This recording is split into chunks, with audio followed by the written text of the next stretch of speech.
Hey guys, welcome to Brotherhood Forged. I'm Joey, and hanging with me is my buddy Paul. We're just two normal guys following Jesus and trying to lead our families well. We started this to build a place for real talk, real growth, and real brotherhood. If you're about faith, leadership, and showing up when it's tough, you're in the right spot. If you like what you hear, hit the share button or leave a review. It helps way more than you know. Let's get into it. All right, Paul, we're back. Today's episode I know is going to be a personal one. I mean, you've shared with me before that your story is shaped by both deep loss and powerful legacy. But before we do that, let's go ahead and start with word of prayer, okay? Father God, thank you for being near in these seasons of loss and longing. You're our firm foundation when life gets and feels uncertain. Today I lift up Paul and his story. It's marked by pain, shaped by faith, and grounded in your goodness, God. Thank you for the lessons you've taught him through struggle and leadership. You built in him through surrender as well. Use this episode to reach those who need hope. Remind us that true leadership starts with faithfulness in very small things. Help us lead with humility, love, and purpose. In Jesus' name I pray. Amen. Let's start at the beginning, Paul. Let's talk about some of those early moments that really stuck with you. So, it's all you, buddy. Let's do it, man. So it's funny, we were talking about this a little bit before we recorded the brief. Like the times from our childhood we often remember the most are like obviously the biggest core memory type stuff, but then also often the worst stuff, like the most painful stuff. So this one isn't like super painful, but I think it shaped a lot of like the empathy and the compassion that I have is well, I was born in Kentucky. We lived there till I was 4. Then we moved to Arizona, and that was like I don't know, my favorite place. If I put it like that, it's kind of weird to say that, but I had a pool in my backyard. I had a basketball hoop. Like, I loved it, man. It was just like I was outside all the time. Then we moved again when I was in 5th grade. Moved up here to Michigan, and I moved again a year after that. But when I was there in 5th grade, so I lost like all my childhood best friends when we moved to Michigan. And the kids that I was in school with in 5th grade, like it was cool. I started making friends and stuff. But the last day of school, they found out we were moving again, and like all those kids just kind of like turned their back on me, shut me out, ignored me for the full last day of school. And I've only talked about this a couple of times. This is like one of those things where it's like it feels silly to be like kids were mean to me, right? So it had an impact on me, but it's one of those things where I look back on it like, man, it really shaped the way I don't ever want someone to feel the way that those kids made me feel in that moment. And I think I carried a lot of that throughout the rest of my life, and just being compassionate to people and really understanding that the ways you treat people really has a true impact on it. Like if you ignore them, that can make them feel a certain type of way. So it's like, how do you model yourself to not make someone feel like they made me feel in that moment? So I carried that for a while, kind of like that disconnection left me kind of longing for that friendship, longing for the connection. Like I talked about in the brief, like if you don't have it, make it. So here we are several years later, decades later, I made it. But at that point at 5th grade, it's like one of those things that you can't like really, I don't know, realize how big of an impact it could potentially have. Why did you move around so much? What was the cause for that? Just my parents' work. They work for the airlines, so it was cool. Like the it's not all bad, right? It's just those were some pieces of it. I had a great childhood. They flew us all over the place. We went on tons of vacations. I went to Hawaii. Like there's some really cool stuff that happened from that. So I would never say it was like a bad thing. It's just I had one bad experience from it, but it was tough for that part of it, the friendship part. Because I lost a lot of really good friends from Arizona. What others might seem little to them was not little to you, and it had a big impact on you. It's funny how we think back on you and I shared some things that I'm not going to go into now that have impacted me as a child that I remember that most people would be like, that's nothing. So what you said there, that's definitely powerful. And you've also shared how like early loss impacted your identity. Can you talk a little bit about that? One point you just talked about too there. When we moved back to Michigan, my sister actually moved back to Arizona. She finished out school. She lived with like some family friend neighbors. So we're back here in Michigan. My dad was commuting for a year. That's eventually why I moved again because he just didn't want to commute or be away from us. So I'm glad he did. But I was kind of alone for that whole year too. So it was weird the way it worked out that my sister was gone because she's always had a huge impact on me. We've always been super close friends. So as I'm going through this new school, making new friends, she wasn't there for me. I don't want to say it like that. She was there for me, but not physically there for me. We didn't have Facebook and all the stuff that we had now, but I'm sure I still talk to her. I just don't really remember a lot of it. But Yeah. the early loss, man, this is the memory we talk about where it's either a core memory you have or a real tragic type thing. And I was 4 years old, got home from school, preschool, not even sure what it was. My mom was sitting in the kitchen crying. Just found out my grandpa had passed away. And this is where it kind of gets me even more is because like I'm named after him because my grandpa Paul. I called him Bumpa. I don't have any memories. And it's like one of those things that like I was so young. We hung out all the time. We fished, we did all this stuff together. But I don't have any memories of it. I just have pictures, I just have videos, I just have stories. So I feel like this closeness and this like responsibility of legacy toward him, but it's almost like kind of empty in a sense because I don't actually physically remember it. So that's always kind of stuck with me as well. Like he always had this silent influence on me because I don't know, I wish that I had that connection, that bond growing up that I had when I was so little that people tell me I had. And I lost my other grandpa when I was 6. So like both my grandpa figures were gone throughout pretty much I don't know, the rest of the crucial parts of my childhood. That's tough. I lost my one grandfather 6 months before I was born. That was my dad's dad. Mm. And so I don't have any memories of that. But it's interesting that you don't remember him that well, but how that was such a powerful moment for you. 4 years old, you remember it vividly. You remember the details of your mom and how she was crying. And once again, we talk about how things make an impact on us in those. How can you remember when you're 4 years old? But I remember things when I was very small that But made a big impact. Typically, they're the hard lessons, right? Or they're hard things. you come in our garage door, you walk in, the kitchen was right there. Like at the edge of the counter is a trash can. She was sitting on top of that trash can crying. It's like it plays back in my mind, and it's like it's one of those things. You're right. Like that's one of the only memories I think I had like 2 or 3. I got stitches on my legs, so I remember doing that because obviously that was pretty traumatic too. But gosh, all my memories from that young are traumatic. They're just not good. Either painful or heartbreaking. This one's all about you, but my most vivid childhood memory was when my dad told the kids that he and my mom were getting divorced. I remember where I was sitting in the house. I remember in such vivid detail.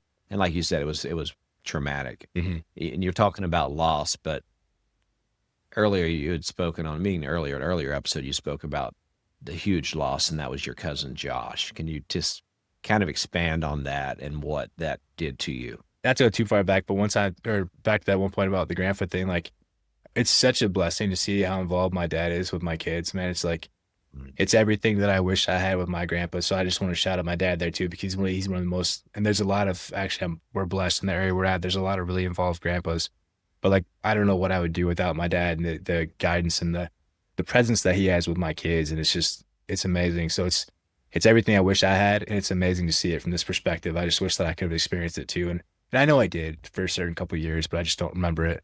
But yeah, man, my cousin Josh, obviously, I talked about the episode where that one really, I think it really was a catalyst for what we do now and who I try to be and the way I try to live. But he had passed away, committed suicide.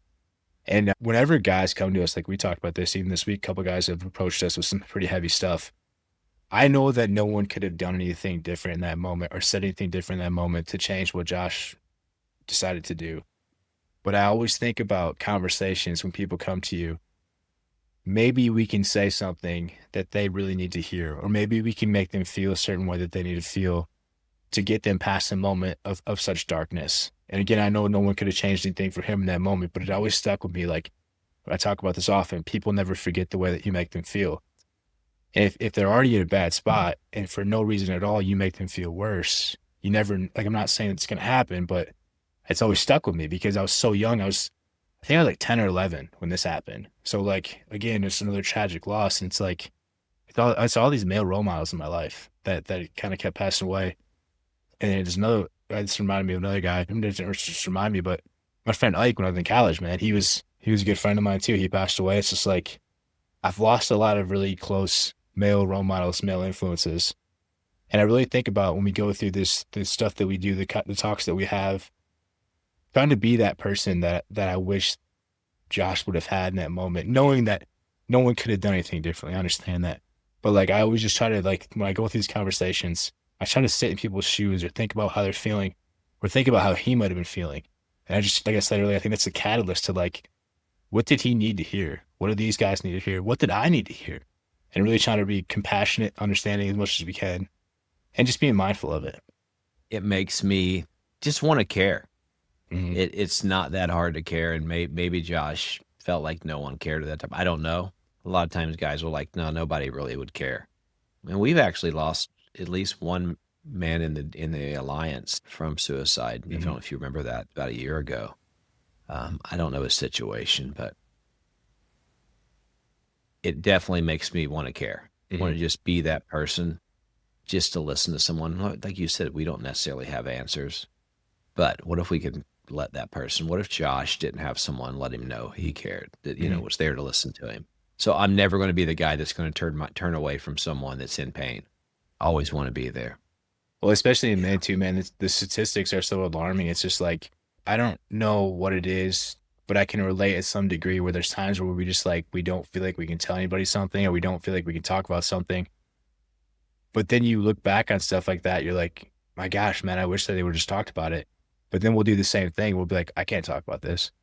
But we just preach for the other person to do it. So that's another thing I think about is so important when we have these conversations with people is always keeping that door open because you don't know how many doors are closed on them or how many people have told them, don't bring this to me, don't talk about this to me. But it's like you always got to be available to someone. People always need to have somebody. And oftentimes we do. We just shut ourselves out of it because of, I don't know, shame, guilt, that inner voice telling us they don't care when people do. It's a vicious cycle. I think everyone experiences, but more so men. I think it's the pressure that we have on us that isn't often talked about enough. It's better now, obviously, than it was back when Josh passed away. But it's like, and we're getting there. We're getting better at it. I think it's just one of those conversations people need to keep having to know you're never truly alone. There's somebody out there. There's someone that cares, and you may have overlooked it, but it's a matter of I don't really think about who you have in your life and ask yourself if someone did come to me and ask me how I was feeling, would I truthfully tell them or would I still bury it because I'm afraid of shame or guilt? And that's something we all have to get over as well, is just get out of our own way and share those feelings.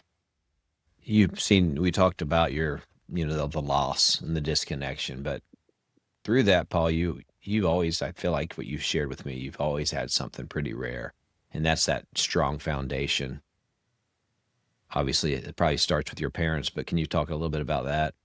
That's in the brief I talk about it too, man. It's one of those things where I think it would be easy for me to take it for granted because I didn't see things a lot of people did. And when we go through this work, there's a lot of guys that wish they had a relationship with their dad that I have. And it's like I think a lot of times that could be something that people take for granted, but I understand how lucky that I am that I still have my dad around. And obviously I know that you wish you had your dad around too, but it's like even further than that, like to tell my dad, like, hey, thanks for doing that. I love you. Like we tell each other we love each other. Like, we give each other hugs. Like we have a relationship that I think most guys that we talk to wish they could have. And I don't take that for granted. So I think about the foundation that my parents have given me, like the foundation and the example they gave me, the model they gave me, helped prepare me for the man that I am, the marriage that I have, the dad that I am. Like I didn't have to go back and fix any cracks of the foundation. Now their marriage wasn't perfect. They didn't raise me to be a perfect person. They weren't perfect parents, but there were a lot of things that I didn't have to go back and like really heal myself through to take a step forward into the marriage and the parent that I want to be. So it's like I'm very lucky. I had a very good foundation. And I know there's a lot of people that don't. So I feel like it's a responsibility that I have to build off of that. Because even like Amber, she would tell you her example was much different. So like this helped me kind of step into marriage looking forward where I didn't have to look back to heal stuff, but also like understanding that she may have some certain things that she needs to go through work through as well. And anytime we talk to guys, it's like you never really know, man. In their past, it's not their fault, but it is their responsibility. So be compassionate and be empathetic to that too. People often take for granted that parents hugging them or telling them they love you. So many people don't do that, and I was blessed as well. My dad hugged me and gave me a kiss on the cheek and told me he loved me every time he saw me. And my mom was very affectionate as well, and I carry that on. My wife is more affectionate now, but she wasn't as much huggy as I am. But her parents do tell her that they love her. But I think that's so important, Hmm. and it's also pretty rare. Just talk, like you said, talking to other guys. They're like, "Yeah, we've never done that. We never do that. We don't tell my dad's told me he loved me twice." Right. Like, man. And my son and I, every time I see him, every time I text him, every time I talk to him, I love you. He loves, back, and I get it back. And that it's easy to take that for granted because It just seems so normal. Hmm. But I think that's so important in a relationship with your parents. Or I tell my friends I love them all the Hmm. time, and I mean it. Male friends, like there's nothing to me. That's nothing weird about that. Right. I was just listening to something. I wish I remember how exactly how it went, but it's like the number of men that actually are told by someone in their life other than like a close immediate person or their spouse that tell them that they love them is super rare. It's very low, like you said. And it's just like the first summit we met at, I'm gonna butcher his last name, Matt Bedro, Boudreaux. Boudreaux. I know you're talking There about. we Yeah, go. we know He- you're talking about the bearded guy, yeah, the yeah, bearded guy that homeschools. yeah, yeah. Yeah, He had a I, quote that it like tattooed itself in my brain. He said, as parents and as a marriage or whatever it is, like we get to decide. We normalize what we want to be the norm. And like for my dad, I've never had this conversation with him, but that wasn't the relationship he had with his dad. I'm not saying his dad was bad or anything like that, but like it wasn't a hug or I love you or I'm proud of you. It was different. It's just different times of living. Like it was just different parenting. So like there was a lot of times where I would initiate that stuff. But now we're at a certain point where it's just normal. So it's like we got to decide that's how we want our relationship to be. And I think that's the beauty of kids. And now, I mean, I don't know this yet, but grandkids, like I think it softened him quite a bit to the point where like it was easier to make that normal. So, and it's done the same to me too, man. Having kids has really opened up a level of love and I don't know, like it just the proud, the way you can love someone and be so proud of someone. Like it's just, I didn't know I had that in me. I mean, I did to some degree, but not to the level of the kids. And like, I remember someone saying, people get worried when they have multiple kids because your first kid, you're like, how can I possibly love another kid as much or more as I love this kid? And then you just do, like, you just kind of keep, I don't know, keep growing in that sense. It's just crazy because you never thought about that before I had kids. And now it's like, I don't know that I could ever live without knowing that kind of love. I can't imagine growing up or being the type of person that doesn't. And love's not obviously just a word, but we say it because we mean it so deeply. I'm sorry to those that didn't grow up with that, but it's so important. I mean, what do we want? What are we looking for in life? It's connection. It starts at home. You normalize what you want to be the norm. That's a quote I don't remember, but I love it. I The wrote it down in a book and I literally just stuck with me from the moment he said it. Cause I was like, dude, that's so simple and he's so right. Like we don't have you don't need permission or anything either, but it's like society will tell you what the norm of society thinks it should be, or your community or whatever, or social media. Like, but you get to decide. You get to decide what you want your house to run like. You get to decide how you and your spouse do things. You decide what kind of parent you want to be, and you get to make that normal. Like, you don't have to worry about what everything else says. I know it's easier said than done, but it's like, who cares? Set the norm however you want to set the norm, man. do what's right for your family, not what the neighbor's doing. Exactly. That's amazing. All right, we usually mention the Bible verse a little bit earlier, but we decided to put it well where it's at right now. So we're gonna talk about Isaiah 43:2. We're using the NIV, New International Version, for those of you that don't know what NIV means, and that is, when you pass through the waters, I will be with you, and when you pass through the rivers, they will not sweep over you. When you walk through the fire, you will not be burned. The flames will not set you ablaze. Well, as we were looking for this, we tried to prep the verse to what goes with the content that we have. It reminds me of Psalms 91:7 too, which my friend Ike that I talked about that passed away, he had that tattoo on his arm. It's though 1,000 fall around you, though 10,000 or 1,000 are harmed around you, or 10,000 are dying around you, or something like that. These evil will not touch you. It's just knowing that like life will be hard. There's certain things that you'll go through that will be hard, but God is there to protect you. And it's like He never promised the absence of fire, specifically to this verse. He never promised that there wouldn't be raising tides, that you wouldn't have to go through hard things. But He talked about He'll be there to walk through it with you. And He's always present. And like we talked about earlier, like being alone, you're never truly alone when you step into your faith in that way. I don't have anything to add. You nailed it there. You nailed it. All right, as we move on, we're going to talk a little bit about the moment when you found out I'm going to be a daddy. Yeah. So we talked a little bit about it in the brief, but let's get a little deeper. Well, it's truly, we're about a week away from being a dad again. So week to 2 weeks. What is today? The 20th as we record this. So next Saturday we're scheduled for to be induced. Obviously they could kick us away if it's not like they're or I don't know whatever if they're busy. But then our due So dates. we might miss a couple episodes. Just kidding. We're going to do the best to keep up. But if we do, folks, if we get behind a little bit, you need to understand Amber's having a baby. Yeah, Okay, I digress. yeah. Let's carry on. Sorry about that. No, it's fitting. So we're good, man. I did talk. It's hard for me, man. You know this. If you get me on something, I'll keep going. So when we talked about this in the brief, I kind of set the stage for the Preach. entire part of it. It's like, yeah, we're both the same way in that. That's why we had to have the guardrails. But yeah, so I'm sitting there in the kitchen, like I knew what she was doing in the bathroom, taking the test, and it's just like I just I was so hopeful that it was going to be pregnant because I was so ready to kind of step into that, and I think part of it too, like I said, I was 24. I just started like my quote unquote career 2 years before that. Like I was kind of just starting to figure life out a little bit. We were paying rent, like we were going through things.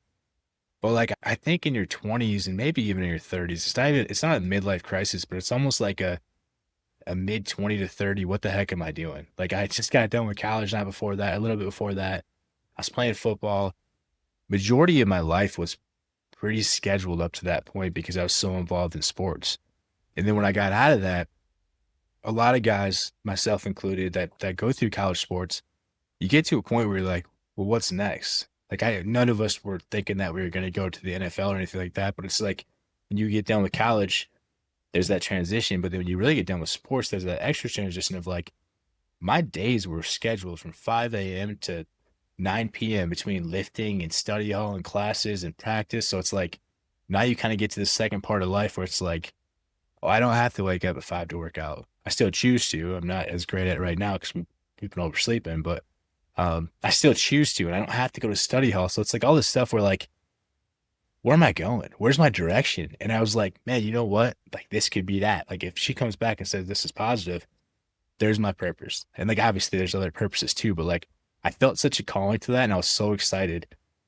And I was excited to kind of step up for her because societally, you shouldn't have a baby before marriage. Well, we did. We weren't married yet, but like I said earlier, I didn't need a ring. I didn't need society. I didn't need permission or a piece of paper just to be committed to her. It was already a decision I already made. So to me, having a baby really solidified it more than ever. And I was just really excited to step into that next chapter in my life through becoming a dad at such a young age. So was it fair to say that was the pivotal moment that shaped your path? I would say so. I think there were so many different like little moments, like stepping stone ones, but that one Yeah. was like the clarity I needed where it's like becoming a dad, 24, 25, which I consider early.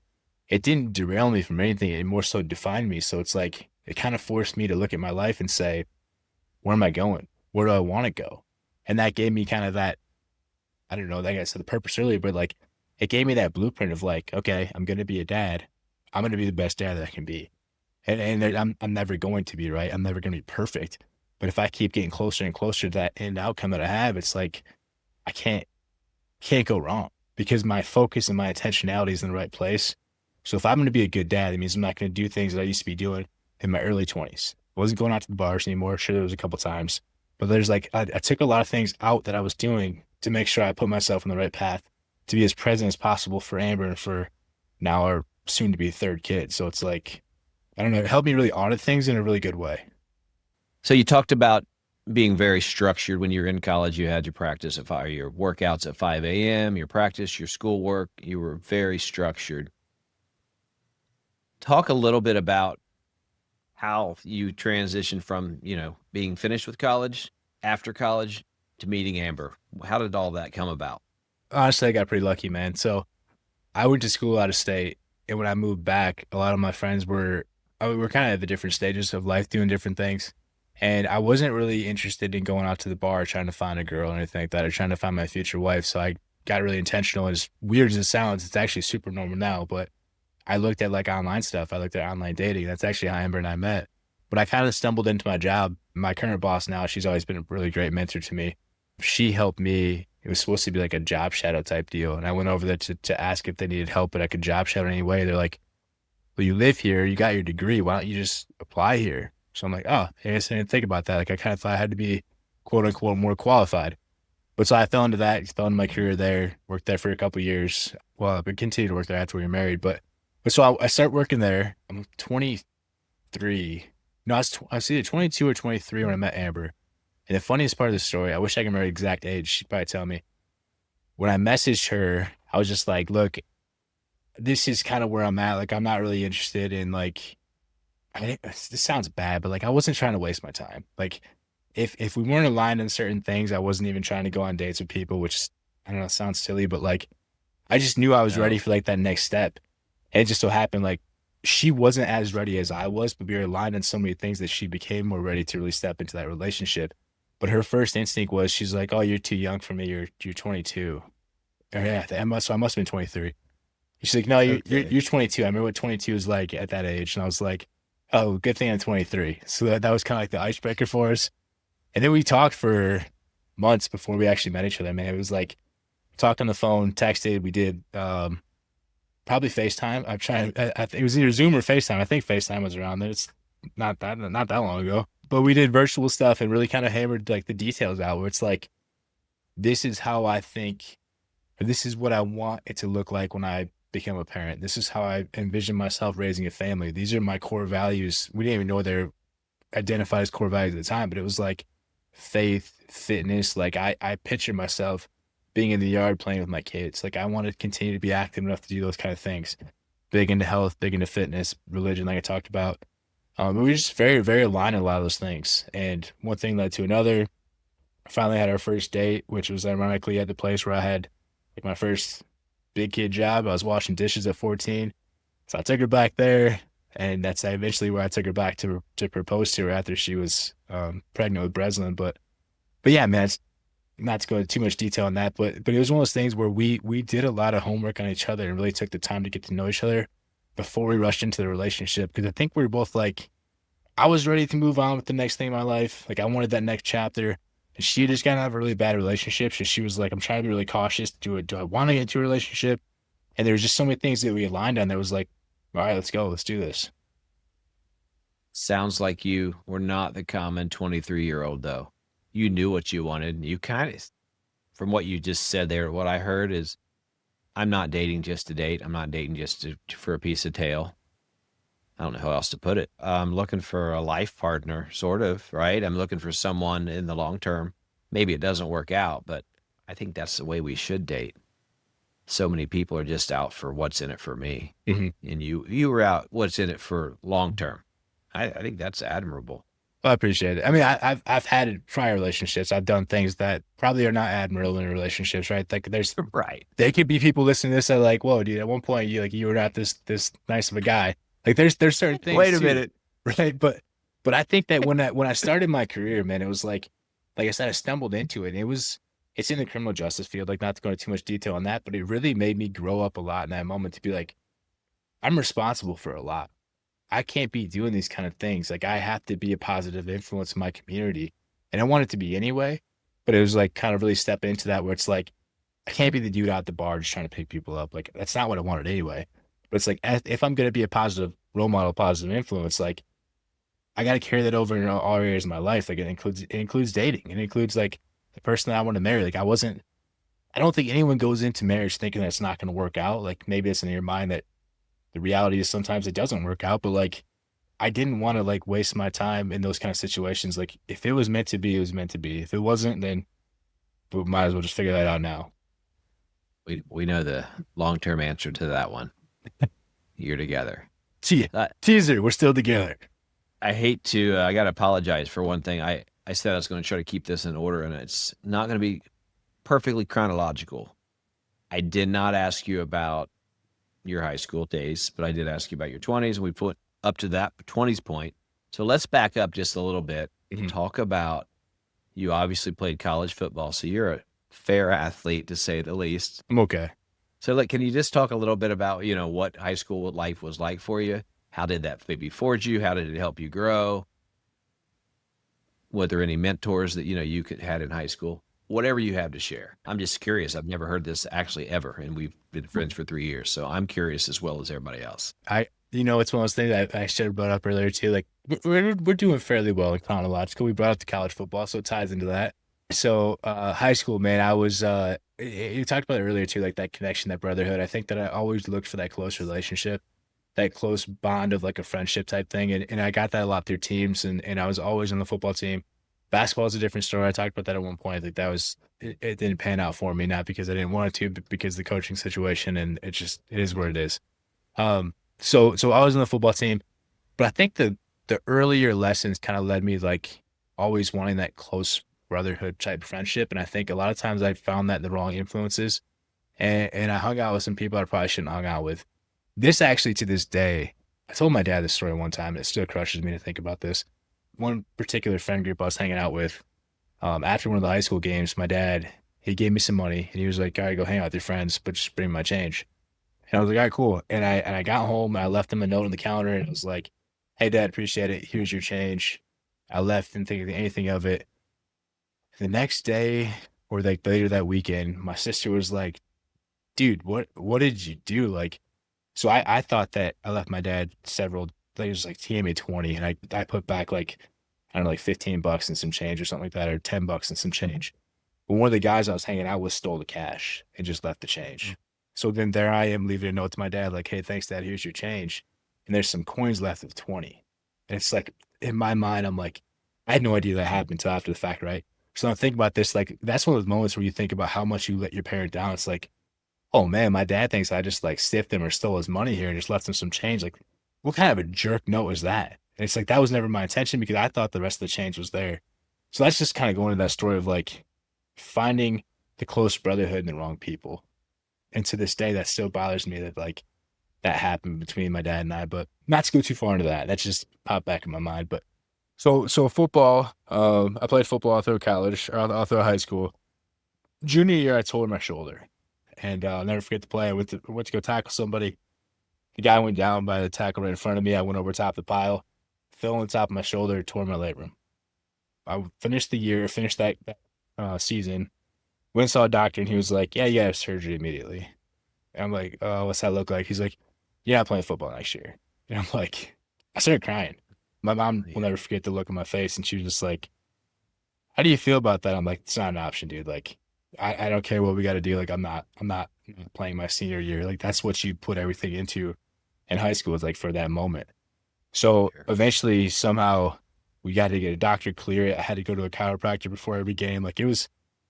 I'm minimizing it now because we had for time's sake, but like, there's a lot that I had to do just to be able to play that senior year. There was one game in particular where my shoulder popped out of place several times. And I had to wear like a shoulder sling and all this kind of stuff. And it was weird, right? But after the season, got through it, had a good season, several accolades, all this kind of stuff. Got through the season, finally had surgery, thinking that I wanted to play college ball. Like that was always on my radar. But unfortunately, I didn't prioritize my grades as much as I should have. And then I'm coming off Mm. the shoulder surgery. So it's like people are like, maybe we can get this guy in there with his grades, maybe not. But now he's having surgery. So, like, how does this really look for us? And this is where one of the biggest mentors comes into play, Coach Navarra. I remember we're sitting at the lunch table. I'm kind of getting long in the story, but it's like one of those ones that it's so vivid. Sitting at the lunch table, he brings me this application, GRCC, junior college. He's like, hey, this is a great opportunity. I talked to the coach, and they're really interested in you. They have these workouts, they have these tryouts. They even actually agreed to not have you do that because you currently can't because I just had surgery. So he's like, fill out this application and let's see what happens. So like, I said something to my buddy because it was my right shoulder. I'm like, dude, I gotta have you fill this out. I can't even write.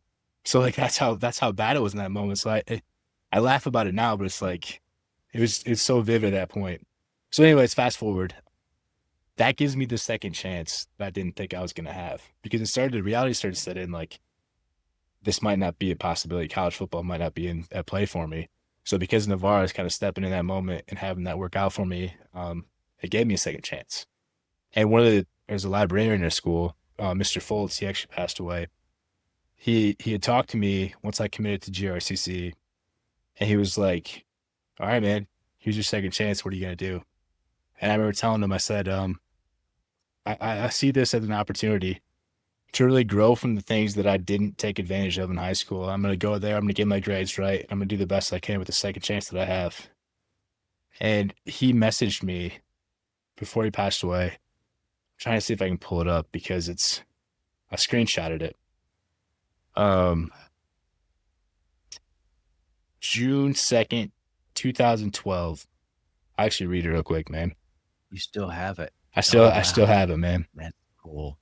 He says, Paul, I saw in the paper today you made the president's list. I can remember like yesterday walking into school with you and asking you what your plans were after graduation. You spoke of going to GRCC and playing football. You also said you were going to treat college like a second chance because, quotes, I didn't really apply myself in high school. I've been following you the last 4 years and know how well you've conducted yourself. I just want to tell you that I'm as proud of you as I would have been my own son. It's a great day to be a Raider, Brad Foltz. So it's like, man, that the second chance that I was given there, and then having someone like that just watching throughout my 4 years in college to like hold me to that and saying like, hey, you told me this, and then you went and did it. Like that was a cool feeling, man. It's like one of those guys that like there's so many people in life that they'll be your biggest fan, they'll be your biggest encourager, Nice. and truly, our community. This is the guy that like, I mean, I don't ever want to see anybody pass away, but he was like a rock of the community, man. So to get that praise from a guy like that was just special too. You know, we talk about legacy. I hear Mr. Foltz left an amazing legacy. We could go so deep into all the things you just shared there. So I'm not going to lie, and I know the listeners have to be curious too. The change thing with your dad. Did you ever talk to him about that? Was that ever mentioned? Like, did you have that conversation? And did you beat the kid up that took the $10? I did not. I'm just, I know people want to hear what happened there. And I was like, I was just dying to hear the end of that story. So just get a little bit more on that. What was crazy, man, is like I remember my sister telling me that. I remember my dad being so upset that like we didn't talk about it until much, much later. And I actually was only a couple years ago where I like said something because it was one of those things too. I think where when he finally found out the truth, I don't know if it was like a pride thing back then or not, but like I didn't approach him and he didn't approach me.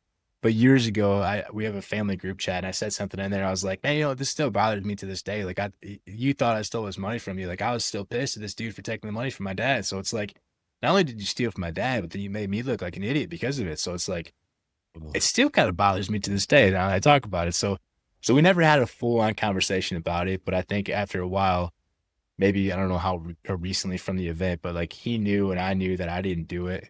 But it was like one of those things that we never like kind of cleared the air until about maybe 2 years ago or so. I was gonna say I think I was more so embarrassed, and I didn't know enough at that time to go to my dad and say I made a mistake trusting the wrong people and hanging out with the wrong people. So I just didn't bring it back up. And as we talked earlier about like there's certain things that even though it's hard to talk about, you got to talk about it. That's one of those things that if I look back on it, I should have went to him and said I'm making the wrong decisions with my friend group. Maybe I was afraid of them telling me who I could and couldn't hang out with, but something that I wish I would have made a different decision on when I talked to him about it. Look at the tools you have now. You've grown so much from that situation, that circumstance. One question. Had football not become an option due to maybe your shoulder was hurt worse or whatever, and you couldn't have played college football, what do you think? Do you think that would have changed your mindset? What I think, and I'm going to say it after what you say.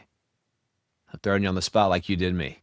Yeah, dude, I thought about that a lot. It's like, had that not have happened, I don't know where I would have ended up because I think at that point, like I talked about the purpose that becoming a dad gave me, but football gave me such a purpose too, and it helped shape so much of who I am. There's a lot of things throughout college with different football stuff that like I think about now how much differently my life could have been. Like at one point my sophomore year, I was getting recruited by Northern Colorado. I was too arrogant at the time where I was like, oh man, I'm gonna go bigger than that. I'm not gonna call these guys back. So I never called them back. That was so stupid. I should have. I should have listened to what they had to say because that's not a slouch school. That's a pretty good school too. So it's like I had a lot of different things that shaped me and I learned my junior year, not that I went to I would never say a lesser school. I followed the biggest scholarship I could get at that point. But it was like so much has shaped me and led me to where I am today that had I gone down a different path, I might not have met Amber. I might not have had the family that we have now. So I think everything obviously worked out for the best, and I'll never think that anything didn't pan out that should have panned out. because I trust that God truly has our best. It's always the best intention for us. Like our story is already written. He already knows what's going to take place. But yeah, I honestly I don't know, man. If I didn't have football, I know I would not have graduated in 4 years because of football. I was taking summer classes and I knew I'm going to graduate. I'm going to make my senior year as easy as possible. I'm going to hammer all these classes now. I take 18 to 20 credits most semesters to set myself up to have the easiest like senior year possible, if you can call it that, but the lightest load possible as far as the credits. So I rambled out there, but no, I don't think my mindset would be the same as it is now. I think I would have had to go through a lot of different hard lessons that I wouldn't have experienced through football and through playing college football because it was so time consuming and demanding. Would you say that you had your main identity was a football player? Was that what you wanted to be identified as? Yeah, I don't know if I knew it was like the want, like it was just what it was. Like I think we just kind of we all accepted it because that's what it was. Like it's like, oh, there's the football team, there's these football players. But now as I look back at it, it's like it doesn't have to be that one thing. But I think at that moment that was the one thing. And so much of what we did revolved around that. So I think we definitely were identified as that. And now that I don't know that, I don't know that I did want it, right? But I didn't know that I knew there could be more than that until I had to figure out life after that. The common theme that I hear from what you've shared and just getting to know you is fortitude. Like you just battle through, but you don't quit. The resilience, man. I think so I didn't mean to cut you off, That's but there's so much that football as we go through different lessons and like this will probably be a pretty weird segue, but like even as last year when we lost the baby, like mm, I've gone through so much stuff and not even to compare a game of football to losing a child, but it's like you really learn about yourself how much you can handle when you're in those moments. Like there's another this wasn't even on part of anything I want to talk about to you, but there was two schools that were really competing for me coming out of GRCC and they happened to be in the same division. They kind of the little rivalry between them. I had a buddy at one school, I had a buddy at the other school. A bunch of us went down to the same school together. I turned down this one school. Like, we're playing a game against them. I catch a ball, go to the end zone. I reach out for the pylon. If we had a review, it would tell you I scored the dang touchdown. But the ball came out as I'm crossing the plane. They call it a fumble, a touchback. So, like, how bad does that hurt, man? Because I want to win this game so badly against the team that I turned down to go to this team. And here I am making a mistake across the goal line. So it's like, it sucks and it burns, but it teaches you that, like, it's not the end. There's so many things that you have to get through. And, like, you got to get up and play that next play. And in life, the same thing happens too. And I'm never trying to, like, I don't want to minimize what people go through, but, like, something bad can happen in life, but you got to get back up and play the next play. You have a team, whether that be your family or work or whatever it is that are relying on you. So, like, it's okay to make mistakes. It's all about what you do with it after that. I never fumbled the ball again. I played, that was my junior year, played my senior year, played 2 years of semi-pro ball. I never fumbled the ball again. So I learned from my lesson. Unfortunately, I had to experience it, but I did learn from it. So, Paul, everything we've been talking about, your high school, your college, having the baby, how did all of this turn into the mission that you're on now? That's a great question, man. I think a lot of it, like your story, it's like you think about how everything happens for us, right? And it's like it really created and helped define the man that I am and the way I try to live my life and how I want to help people.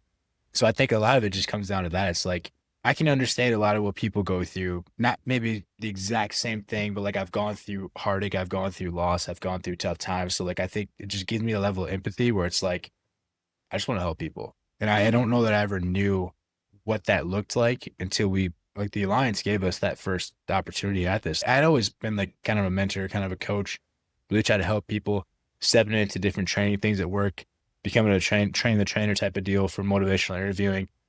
I knew too when Brez was still a baby, I went back to school and got my master's because eventually I want to teach. I had so many instructors that were adjunct instructors that were doing the job that I currently have, but still teaching us and had an impact on me.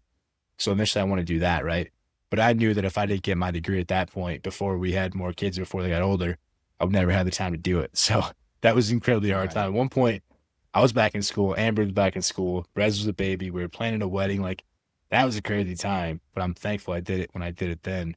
So it just really kind of gave me that servant heart where it's like, servant leadership, helping people because we can empathize with people and because we can really relate to people in a way. But like, I don't really, it helped mold that kind of understanding to me that I want to help people. I want to be influential. I want to be inspirational. It took a while to get me there because I think a lot of it was I didn't think I had enough of a story to tell. I didn't think that my voice would be as loud as others. Like, it's crazy to think about that now because of what we're doing here. But before I joined the Dad Edge, like, unmuting myself was a struggle. I didn't want to speak out. I didn't want to put myself out there. I didn't want to, people would judge it. I might say something wrong. So it's like a lot of growth has really taken place in the last 3 years too. But like all this other stuff helped lead me to that point to make me ready, somewhat ready, but I still had to do the work from there too. And yet here we are putting a podcast out, Brotherhood Forged. I can relate to everything you said. And to be completely honest, my vision is still not clear. I don't know that it ever will be crystal clear, but I know for a fact that I want to help others. I want to impact others to be their best self. Mhm. I want to help people realize that there is hope. I'm still not super clear on exactly how I want to do that, but this is a darn good start in the work we do in the Alliance and we do in our communities. Always just being open to serve in whatever capacity. Is your vision more clear than mine? I guess that's where I'm going with that. No, no, it is not. You know, Okay. it's one of those things you said, man. It's always about being willing and able. And it's like putting yourself in the right situations, being lucky to have the seat at the table that when you get in those rooms. But no, I think this is just kind of the start for us, right? It's like we had to get out of our own way to do this and start this because like, we talked about it, like the magic of thinking big. It wasn't about what we knew when we started. It's about what we're going to learn as we go through this. And we're still learning. We're still going through this. So I think that there's so much more potential there. And we don't quite know what that is, right? But we're going to keep showing up. We're going to keep learning and we're going to keep trying to figure it out. But I do think that the biggest commonality is that we want to help people and we want to be inspirational and influential because we do care. So it's like, okay, let's keep building to that point to see how can we best do that? What's the best, most efficient and intentional way to do it? We don't know, but we're going to figure it out because we're going to keep trying. You can bet one thing, we're not going to quit. We're going to keep chopping wood and carrying water. We say that a lot. It's a great book by Josh Medcalf. Paul, there's another layer to this, right? Through your pursuit of growth. I mean, you didn't just stop at surviving. You chose to evolve. Talk to me about some influences, even more than Coach and Mr. Fultz, I think it was, Mhm. that have helped shape you. Yeah, a lot of it, like the dad edge relationships that we have, man. I think I knew at 24, just starting to grow our family, that I couldn't keep doing what got me there because it was still gonna serve me, but I had so much more to learn. So it's like now trying to find the right things and different things outside of just my immediate circle, because I was one of the first. There's a couple others, kids that I graduated, or guys that I graduated with, girls, whatever, in the same class that had kids as young as I did, but it wasn't the quote unquote norm. Like I think a lot of my friends are just now starting to have their first, second kids while I'm working on number three, right? But it's at that age, like people weren't trying to start families. It was different. So like I had to expand a little bit, try to find different relationships, different mentors that could help me become the father and the man that I wanted to be. And luckily a lot of it is virtually. Like I stumbled upon Larry through Meg Meeker's book, Strong Fathers, Strong Daughters. And then I heard her podcast where she was interviewing him, and his podcast where he interviewed her. And that kind of really was a catalyst for the alliance. But like Corey Gregory, I'll keep shouting him out. He was a guy that really taught me the power of, like, his thing was squat every day, right? If you break that down, it's like getting out of your own way and doing something hard every single day. It doesn't have to be a Yeah. squat, but if you prove to yourself that you can do that, so much other stuff in life is easier. It's get that one thing done, that hard thing that you don't want to do, and really show yourself and build that trust in yourself. And that momentum can be huge. And then the books, like you talked about, Chop Wood, Carry Water, The Compound Effect, The Magic of Thinking Big, two of my favorite, three really, Chop Wood, Carry Water. Three of my favorite books right there. And I think more so than nothing, to summarize this, is like have an open mind. It doesn't have to look like we talked about, that you get to decide what the norm is. It doesn't have to be the immediate people around you. You can branch out. And we have a friend in Australia now. Like, that's crazy. It is crazy. Without an open mind, that wouldn't have been possible. So it's like, Right. don't give yourself a box or a label. Like think outside of that. Have an open mind. Try to see what can become possible. Challenge bonus question. Where would you be had you not joined the Alliance 3 years ago? That's a great question.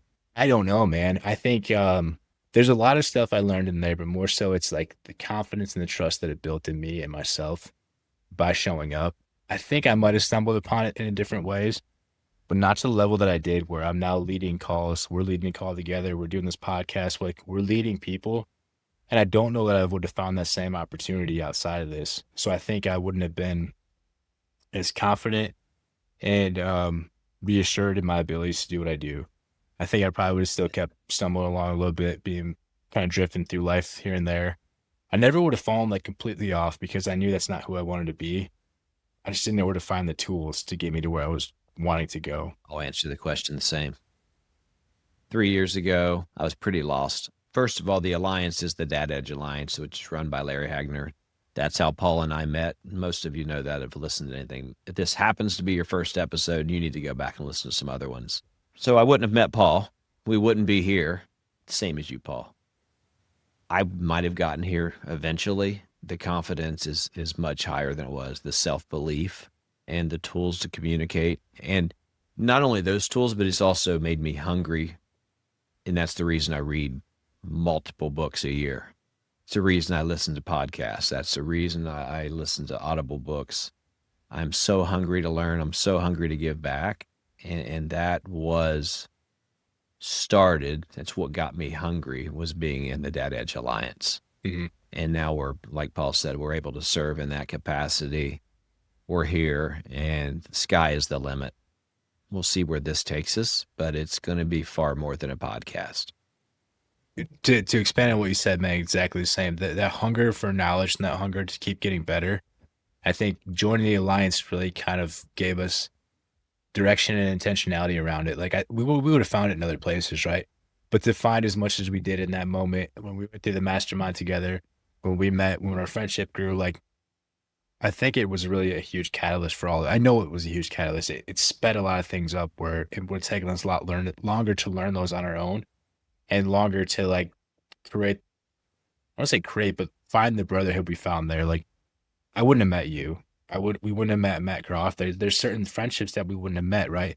And when we talk about those 5 people that become your top five, like there's a lot of people in our immediate, maybe not even top five, top 10, whatever it is. Like we talk to guys several times a week. You and I talk several times a day that I wouldn't have had the opportunity to have met or talked to or grow with had we not have done that. And it really just kind of like pushed me further, kept pushing me out of my comfort zone to now where we're doing this. This was so far away from what I ever thought was possible before we started Oh, doing that man. stuff. So I don't know, the confidence, right? Like you said, the ability, it gave us the opportunity. We've gone through learning processes. We've stumbled. We've made mistakes. We haven't ran the best calls at times, right? It happens, but we're still showing up, still getting better, still learning. So it's like, it really helps kind of quench that thirst for knowledge and like gives us that intentionality and that purpose that we were looking for too, I think. All right, that was an awesome interview, Paul. But as we wrap up, I want to know, what is your challenge to the men listening today? We always do a challenge, and you always do it. So let's just curious what you got for them today. Well, if anything, I mean, if you heard anything there that sticks out to you, reach out. If there's anything that you think would connect us or connect to this podcast, I mean, we're here to help. So I just hope that my story was that for you, or Joey's story was that for you. But keep listening, keep following along. We're glad to have you guys here. But as I went through that, the challenge would be ask yourself, look back on life and see what quote unquote qualifies you to do that next thing, right? What losses have shaped you? What's the foundation you're building from? Not what you're running from. What do you have you can build off of? And who are you becoming? That's a choice, by choice, not by default. Don't drift into that decision of who you're becoming. Like really ask yourself, who are you becoming? And does that align with who you want to become? Write that out. Speak the truth. Go first. Take the first step. Like we've all had people in front of us that have taken that first step. And now we're taking that step with this podcast. So really do that. And I don't know, ask yourself and see if you're listening to this, if you think your story is too messy to lead from. I think we both told everybody based off our stories, like it's not, right? There's something that people can can learn from this or can grow from this. So it's a matter of just getting it out there and really try to see where it goes. That was powerful, man. Brotherhood Forge is exactly what the name says. It's definitely what it's all about. So thanks for sharing this today, Paul. That was an amazing interview, and we appreciate y'all listening. This was a little bit longer than normal, but well worthwhile. Yeah. And just to end this too, we don't have it all figured out. We're still growing. We're still learning, right? We just made a decision to grow, to show up and give back. And you guys all can too. So we just encourage you to do that, to challenge yourself. Take a step out of your comfort zone, because I was lucky enough to have a coach tell me that I had to get out of mine, and it took me longer to realize it, but it's possible. And I'm 56 next month. It's never too late. There you go. Sky's the limit, folks. Have a great one. Peace. See you guys.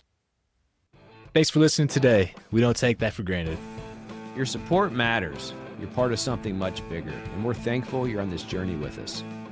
Stay strong, stay intentional, and know you're not walking this alone. If this challenged you, please share the impact. Growth is better together. We'll see you next time on Brotherhood Forged.